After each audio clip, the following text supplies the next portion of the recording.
Welcome everybody, this is my reaction to virtual reality for Flight Sim 2020. I just got it downloaded, got it running. First reaction is, it's awesome. Second reaction, it is an absolute performance hog. I'm running an i9 processor with the RTX 2080 Super.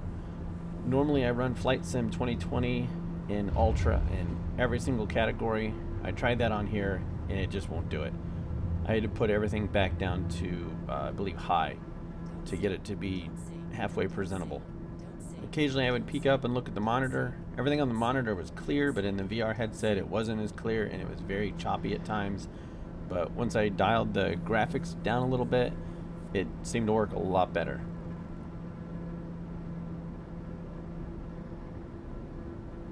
And how I just looked out the left window like that, I felt like I was flying a real airplane, like I was actually flying. And flying in VR, the immersion is fantastic. It makes you feel like you're actually flying in the airplane.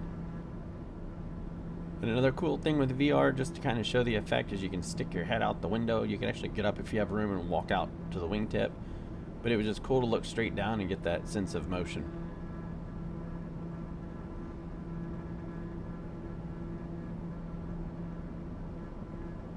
Previously playing the game, the cockpit, especially in the TBM 930, felt very big, but with VR the cockpit actually feels very small. It feels like it actually would in real life.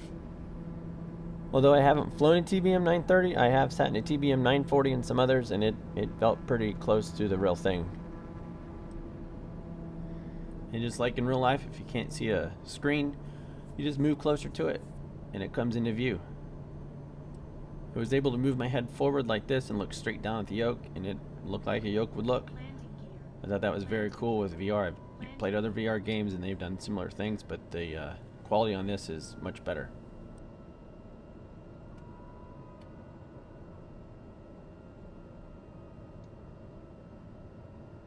And here we are coming back into the airstrip. This is Whiskey X-Ray 53. I'm sure many of you have used this airport multiple times for the steep slope on takeoff.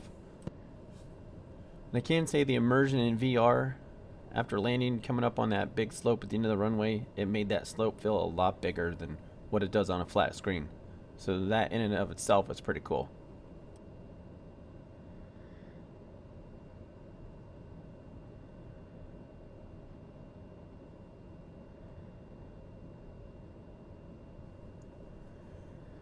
In flying in VR, it did give a good sense of speed. I felt like I didn't need to look at the airspeed as much. I would glance at it, but I could still tell about how fast I was going just by the motion of the objects going by the window.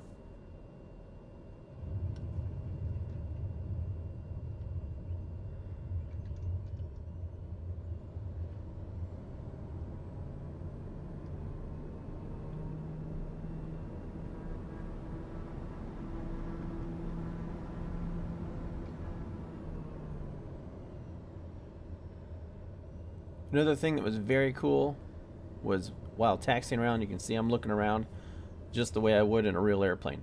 That was very cool to be able to look around like that and not have to use buttons to look left, right, or whichever direction. So that was very cool and added to the realism a lot.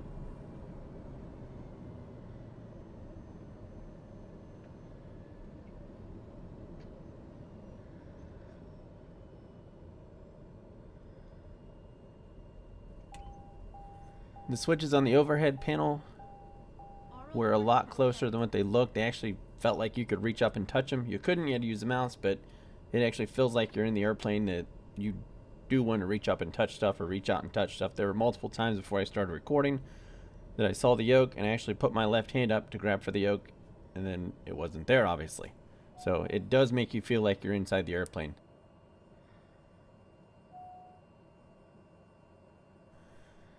I did have a few issues with the throttle. Normally I can grab the throttle with the mouse and just pull it back to cut off. I was not able to do that. I finally gave up on it and just turned the fuel selector to off to kill the engine.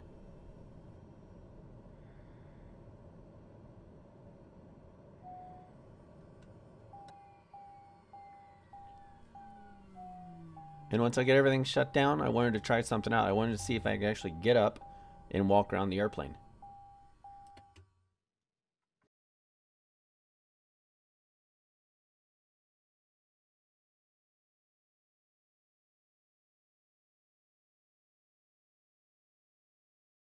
And miraculously enough, you could.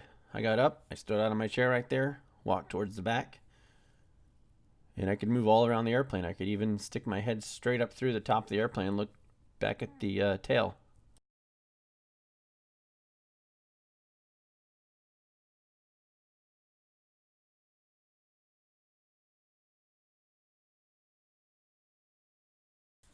Next thing I wanted to try and see if I could walk out towards the wingtip. I have enough room, and it did let me. I walked out. I could look at the side of the airplane.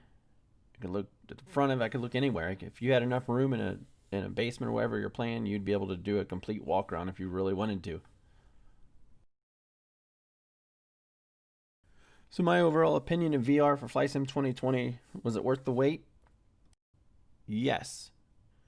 However, unless you have an extremely fast computer, and I do have an extremely fast computer, it was a struggle for this thing to have a smooth picture quality. But I'm not overly worried about that. I'm going to play with the settings more. I think they're going to possibly come up with fixes to make that even smoother. I think it's just like the game itself. It's going to get better in time. We just have to be a little bit patient with it. But overall, I really like it. I think it's worth it to buy a VR headset. I don't know what all the VR headsets cost. I know the one I bought was $399.